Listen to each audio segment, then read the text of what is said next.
Hi, I'm Maggie. This is my senior capstone project. My project is on a specific aircraft. In this video, I am including specific facts about the aircraft, also a specific career relating to the aircraft. So I want to start off this video with a little bit of brief history on this particular aircraft, which is the F-15E. In 1964, it became apparent that the creation of a more advanced jet was necessary to combat the intensity of war in Southeast Asia, particularly North Vietnam. This war is commonly known as the Vietnam War. The first flight of the first model, known as the F-15A, was July 27, 1972 by McDonnell Douglas, which was a success. Later on, more models were created of this jet, eventually being the F-15E that we are familiar with today. The first flight of the F-15E took place December 11th, 1986, and the test trial was a success. An interesting fact about the F-15E is that it's an undefeated air superiority fighter, meaning it has never lost in air-to-air combat. This is due to its superior design.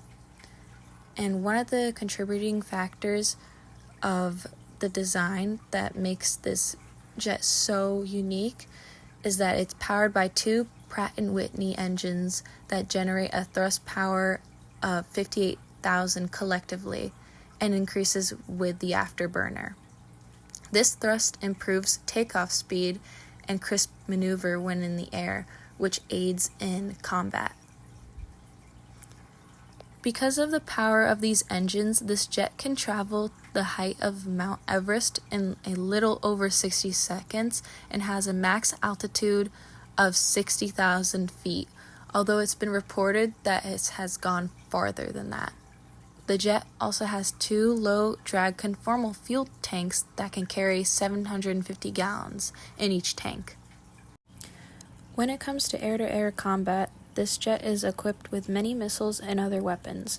One of the many weapons it carries is the AIM-9 Sidewinder, often used in close-range dogfights. The AIM-120 AMRAAM, aiding in medium-range attacks. JDAM, which stands for Joint Direct Attack Munition. These bombs have a GPS attached to help with precision strikes. The AGM-130, used for far-range attacks. The AGR-20F APKWS, which is a rocket consisting of lasers to target drones and get precise strikes. And lastly, the M61A1 Gatling gun, which has 500 rounds for close-range attacks. Other facts about the jet is that it has a AESA radar that is designed to detect, identify, and track air targets from long distances.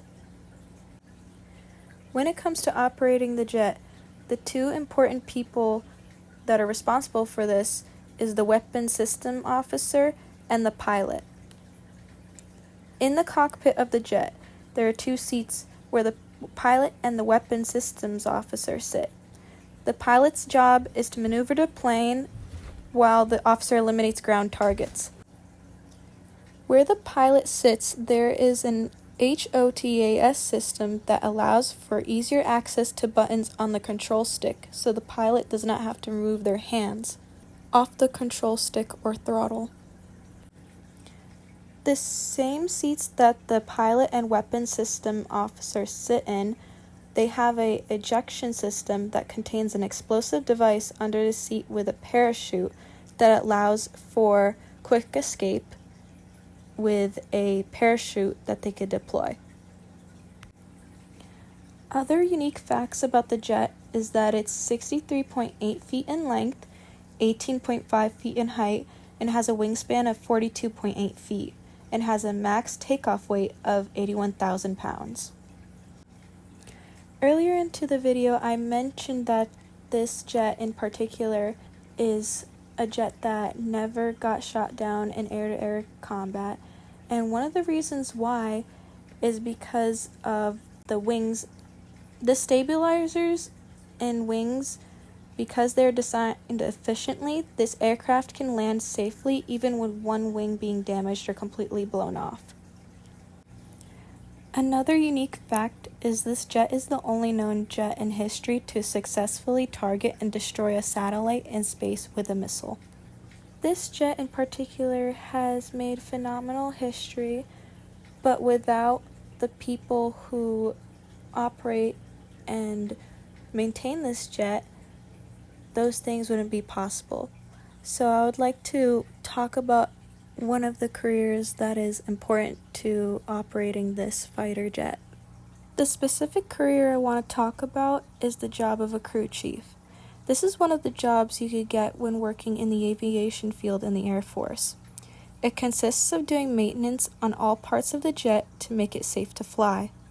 This job is unique in the way that it gives you a lot of experience and is a good kickstart to a college degree in aerospace science.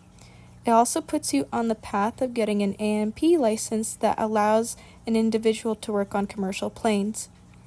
With the positives of this job, there's also challenges that come with it. Typically, crew chiefs work a varied schedule that could change frequently. This job also requires for long work hours as well as manual labor and harsh weather, so mental fortitude is needed. This job also has some of its risks as it surrounds you with possible dangers if not careful. Overall, this job is one that is difficult but very rewarding, with the crew being a great support system. I hope you guys enjoyed this video even though it was a little bit long. This project in particular has definitely helped me in deciding that I want to implement some aspects of aviation in my future career field. I hope you guys enjoyed watching. Bye bye.